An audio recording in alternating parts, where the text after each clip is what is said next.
So, Ridvan, I will see any argument you make for why Christians ought to support Zionism, and I will raise you one Antichrist as an ought not.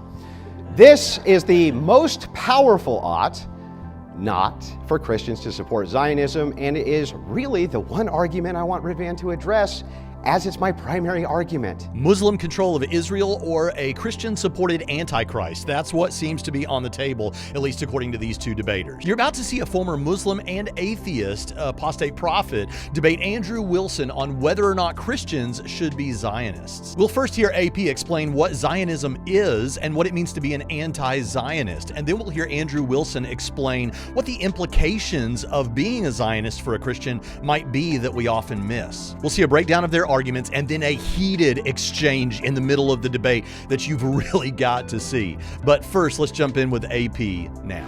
But that's all it is. Zionism simply stands for establishing and protecting a land, a state for the Jewish people.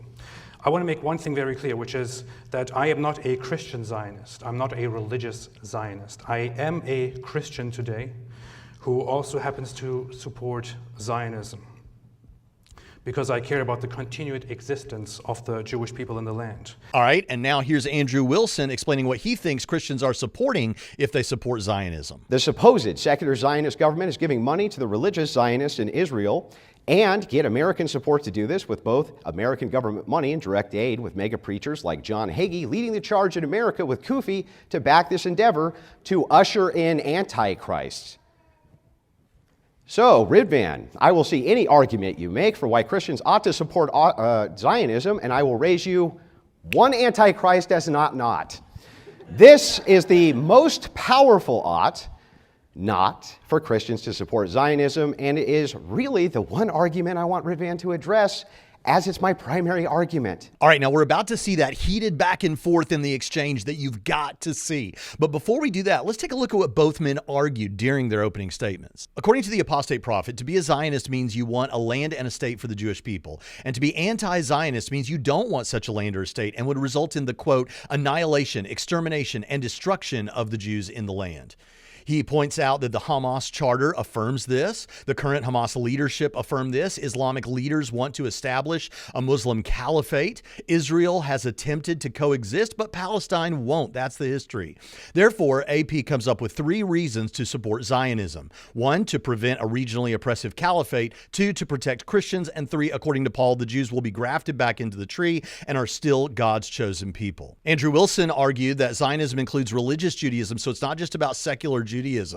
His first argument says that one, Christians who support heretical ideology denying the divinity of Christ are sinning. Two, religious Jews reject the divinity of Christ after he's revealed himself to them as the Savior. Three, if religious Jews reject Christ, they are incorrect, and Christians who claim they aren't are spreading heresy. So, religious Jews are, by Christian standards, wrong and should not be supported by Christians who would be supporting a heresy if they acknowledge Jewish theology as correct or support it. His second argument is a response to AP and what he sees as a pragmatic argument brought by AP that Islam must be stopped or they will dominate the West. Now, Wilson put what he thought AP's argument was into a formal syllogism, and it goes like this. One, Jews deserve a homeland for both ethnic Jewish individuals and religious Jewish individuals. Two, the Jewish homeland is necessary because it protects Jews from persecution. Three, the Jewish homeland can't let in majorities of other groups for its own protection, so Israel must remain an ethnic or religious state with a supermajority of religious people. Now, the problem Wilson sees with this formalization of his opponent's argument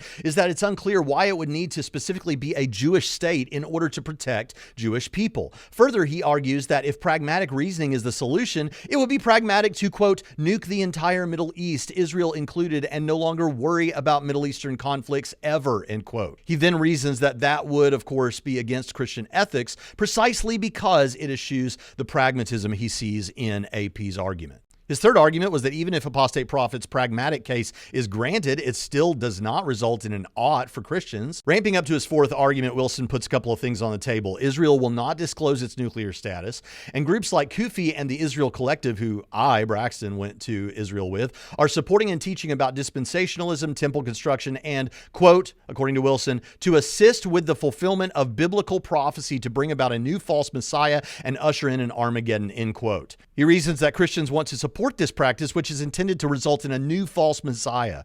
The Israeli state supports related endeavors financially, and Christians know for sure that any new Messiah will be antichrist. This person would have to denounce Christianity. So here's his argument. 1, Christians should not support false messiahs or antichrists ever. 2, Zionists are attempting to name a false Messiah. 3, secular and religious Zionists are working together to bring about biblical prophecy and name a false Messiah. So, conclusion, Christians shouldn't support Zionism, especially not a Zionist nation with an antichrist at its head and nukes which it won't acknowledge. Now with that, let's get on to where things get really heated. Let's do this. That's it. Let's Done. do this. If the Jews in the region are destroyed, do you think it is much more likely that the Muslims will take over, or do you think it's much more likely that the West will step in and somehow stop this? Even if I grant the argument for likelihood, it's still a false binary because you have admitted that there's other options which also could be utilized. So you have just admitted that it is extremely likely in such a case that the Muslims will take over and reestablish a caliphate which is hell-bent on fighting and oppressing. When the Jews are done, then the Christians are next. There was a saying in the Middle East which Do you think I support first Muslims? the Sunday people, then first the Saturday people, then the Sunday people. Don't filibuster, Ridvan. Do you think I support Muslims? You are supporting them. How? You are supporting them by not supporting Israel. That's basically what you're doing. Okay, then so by not supporting Israel, I'm supporting Muslims, right? Yes, yes. Then by not supporting Muslims, you're supporting Antichrist. Does that make sense? No, it doesn't make sense. Does that make sense, doesn't make Ridvan? any No, it doesn't make sense, Ridvan. It doesn't make any because sense. it's a fallacious argument, Ridvan. It doesn't make any sense. Makes no sense. Because what you're suggesting, you think that the existence of Israel itself would lead, because of certain plans, certain conspiracy theories, to the rise What's of the conspiracy theory? Let's go through a planning of the Antichrist to come. Because of What's the conspiracy because of theory? this, you want to risk the people that God loves. You agree that Zionists are attempting to name a false Messiah, that is a critical function of Zionists, no. I would say religious Jews, yes, let me Zionists, ask you, no. Can I even ask the question? You just asked it. I just answered it. I have to qualify it so that you understand what's being asked. Okay, sure. Okay.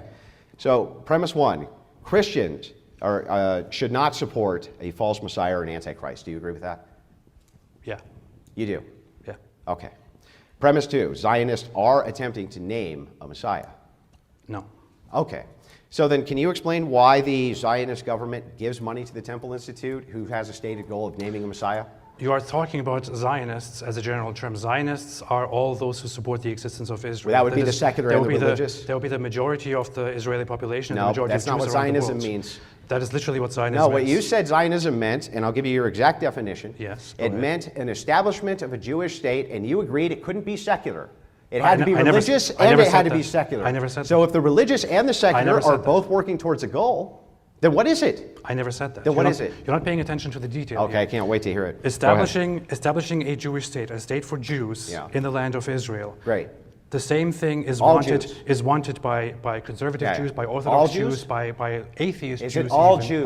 All Jews want this. Okay, Is all it- Jews so- want this. so all? It does not require it to be completely in alignment with certain aspects of Orthodox Jewish theology. Got it. Totally agree. So we've established it. So when you say Zionists want this, then you are overgeneralizing. Because when you say all, that necessarily includes who has a right to return, religious Jews as well. And if the secular Jews are funding with money the religious Jews towards X goal, that would be all Jews doing this. The logic here, the logic in question is that you are saying that basically you could make the same argument that all Christians want to establish an apocalyptic Israel in the middle. How? Why? Because Tell me the argument. Why? Because Protestants are Christians and they believe in an eschatology that includes the reestablishment of Israel. You're not making a nuanced, and is nuanced the distinction. federal government funding these Protestants and bringing about this Armageddon? You're failing to make a nuanced distinction between certain No, people I'm making the within nuanced groups. distinction. Let me respond. Is the United States federal government funding these groups, these free groups? They're funding who are any group in moving Israel. towards dispensationalism. All right, Hang let on. me ask you this question Ridvan, then. can I ask it before you answer it? Sure. Okay, great. So is the United States government funding Protestants to usher in Armageddon? I have no idea. You have no idea? Are they? Yeah, the answer is no. Yeah, But is it the case wonderful. that Zionists are indeed funding the Temple Institute, who does want to bring in Antichrist? Some Zionists, yes, not all Zionists. Not most Zionists. Would you like to go through what the state of Israel gives the Temple Institute, Okay. or are you denying that they give them money? No, of course you're giving them money. Okay, great. But So they're here's my funding question to you. Antichrist Here's my movement. question to you. You say Zionists. Yeah. Do secular Jews who are also Zionists generally agree with the rebuilding of the Third Temple? Well, if it is the case That secular Jews are funding it, Do they then agree yes. with the building of the Third Temple? Maybe not. Not? Okay, Yeah, fantastic. sure. So when you say Zionists, then you are overgeneralizing. Now, it's definitely true that Jews don't support the Christian Messiah, and it's also true that Christians often support Israel. So what do you guys think? Is Wilson right that not only do Christians not have a moral ought on the basis of AP's arguments to be Zionists, but they actually have a moral ought not to be Zionists? Now, it's worth noting that this debate also covered in moments what it means for the Jews to be God's chosen people, whether he loves them in some specific unique way that he doesn't love other Christians or non-Christians, and that's really interesting. In fact, it got into what is sometimes called, for better or worse, replacement theology. But one thing that is definitely sure is it's not unimportant to Christians what is going on with the Jewish people. So let me know what you think in the comments, and if you want to go deeper on who the true Israel is, check out the debate that's on the screen right now where two scholars debate that very topic. You're going to love it. Thanks so much.